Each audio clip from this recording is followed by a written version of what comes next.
ತ್ರಿವರ್ಣ ನ್ಯೂಸ್ಗೆ ಸ್ವಾಗತ. ನಾನು ಉಮರ್ ಫಾರೂಕ್.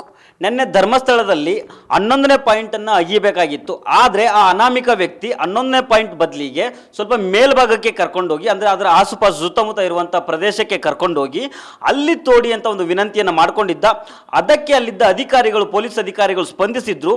ಹಾಗೇನೆ ಆತನ ಒಂದು ಸಂಶಯ ಅಲ್ಲಿ ನಿಜ ಆಗಿತ್ತು. ಹಾಗೆ ಆ ಸ್ಥಳದಲ್ಲಿ ಒಂದಿಷ್ಟು ಅಸ್ಥಿಗಳು ಸಿಕ್ಕಿದ್ವು. ಒಂದಿಷ್ಟು ಮೂಳೆಗಳನ್ನು ನಿನ್ನೆ SIT ಅಧಿಕಾರಿಗಳು ಕಲೆಕ್ಟ್ ಮಾಡಿಕೊಂಡು FSLಗೆ ಕಳಿಸಿದ್ರು.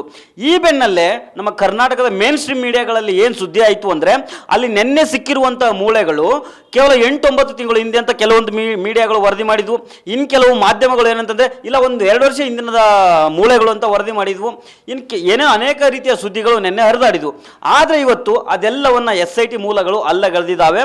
ಅಲ್ಲಿ ಸಿಕ್ಕಿರುವಂತಹ ಮೂಳೆಗಳು ತುಂಬ ಹಳೇದು ಅನ್ನುವಂತಹ ಮಾಹಿತಿಯನ್ನು SIT ಮೂಲಗಳು ಕೊಟ್ಟಿದ್ದಾವೆ.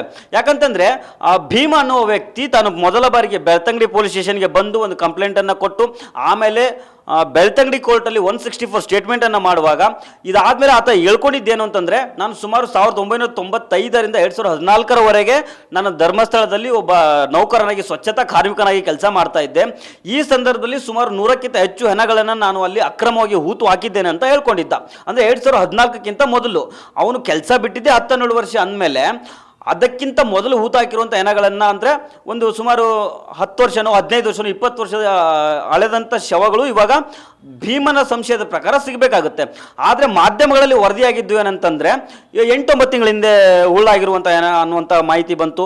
ಅದೇ ರೀತಿ ಕೆಲವು ಮೀಡಿಯಾಗಳು ಇನ್ನೂ ಹೇಳಿದ್ವು, ಒಂದು 2 ವರ್ಷ ಹಳೆಯದು ಹೂತಾಕಿರುವಂಥ ಬಾಡಿ ಇದು ಅನ್ನೋ ರೀತಿಯಲ್ಲಿ ಮಾಧ್ಯಮಗಳು ವರದಿ ಮಾಡಿದ್ವು.